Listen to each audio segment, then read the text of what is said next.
کو دیکھا ہے، نبی نے خدا کو دیکھا ہے، صحابی نے نبی کو سنا ہے، نبی نے خدا کو سنا ہے۔ اس پہ میں ایک نکتہ عرض کرتا ہوں، میں نے جو بات کہی ہے کہ صحابی نے نبی کو دیکھا اور نبی نے خدا کو دیکھا، میرا چونکہ عنوان یہ نہیں ہے لیکن درمیان میں نکتہ ہے تو میں بات کہتا چلو۔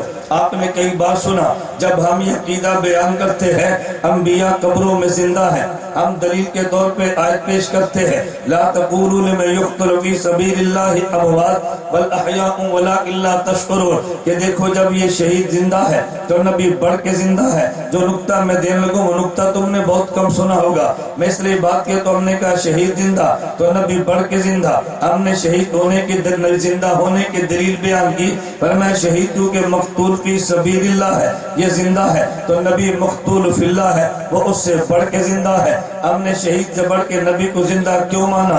شہید کو مقتول فی سبیل اللہ کہتے ہیں، نبی کو مقتول فی اللہ کہتے ہیں۔ مقتول فی سبیل اللہ وہ ہوتا ہے جو اللہ کے راستے کو دیکھے اور جان دے، مقتول فی اللہ اسے کہتے ہیں جو خود خدا کو دیکھے اور جان دے۔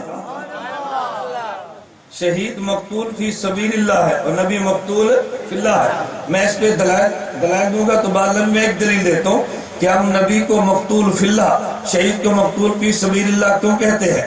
مشکات کتاب الایمان کے حدیث جبریل میں ہے، جبریل امین نے پوچھا اخبرنی عن الاحسان، حضور بتائیں احسان کسے کہتے ہیں؟ نبی پاک صلی اللہ علیہ وسلم فرمانے لگے ان تعبد اللہ کأنک تراہ فإن لم تکن تراہ فإنہ یراک، عبادت یوں کر گویا خدا کو دیکھتا ہے، اگر یوں عبادت نہ کر سکے عبادت یوں کر خدا تجھے دیکھتا ہے۔ محدثین نے لکھا یہاں دو عبادتیں ہیں، ایک عبادت نبی کی ہے، ایک عبادت امتی کی ہے۔ نبی کی عبادت مشاہدہ والی، امتی کی عبادت غیبوبت والی۔ نبی خدا کو دیکھے، خدا نبی کو دیکھے، یہ عبادت مشاہدہ ہے، لیکن امتی خدا کو نہ دیکھے، خدا امتی کو دیکھے، یہ عبادت غیبوبت ہے۔ تو نبی چونکہ خدا کو دیکھتا ہے، جب وہ جان دیتا ہے اسے مقتول فی اللہ کہتے ہیں۔ شہید خدا کو نہیں، خدا کے راستے کو دیکھتا ہے، جب وہ جان دے تو اسے مقتول فی سبیل اللہ کہتے ہیں۔